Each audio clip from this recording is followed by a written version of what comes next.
धन्यवाद चढाउँदछौँ। परमेश्वर हामी माथि हुनुभएको छ।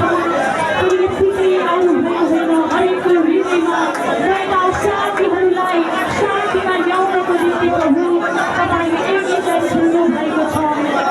परमेश्वर हामी तपाईँलाई धन्यवाद चढाउँदछौँ। तपाईँ मात्र यस्तो एउटा परमेश्वर हुनुहुन्छ जसले आफ्ना सारा वैभवलाई त्यागेर आफ्नो एकमात्र पुत्र प्रभु येशूलाई प्रभु हाम्रो बिचमा पठाउनु भयो। उनी प्रभु येशूमाथि हामी विश्वास गर्दछौँ। प्रभुमाथि हाम्रो धन्यवाद चढाउँदछौँ। प्रभु हामी तपाईँको चरणमा आउँदछौँ। परमेश्वर आज हामी त्यो संसारको थोकबाट प्रभु त्यो अरू साँच्चै घमण्डिरहेको हाम्रो त्यो जीवनबाट हराइरहेको हाम्रो जीवनबाट प्रभु हामी तपाईँलाई भेट्न आएका छौँ। प्रभु हामी तपाईँलाई धन्यवाद चढाउँदछौँ। प्रभु धन्यवाद छ परमेश्वर।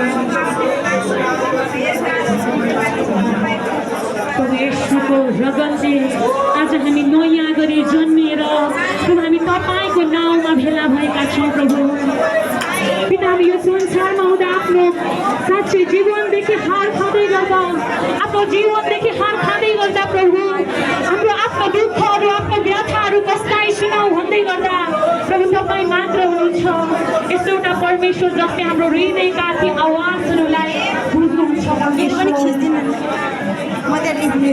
प्रभु मानव जातिको यो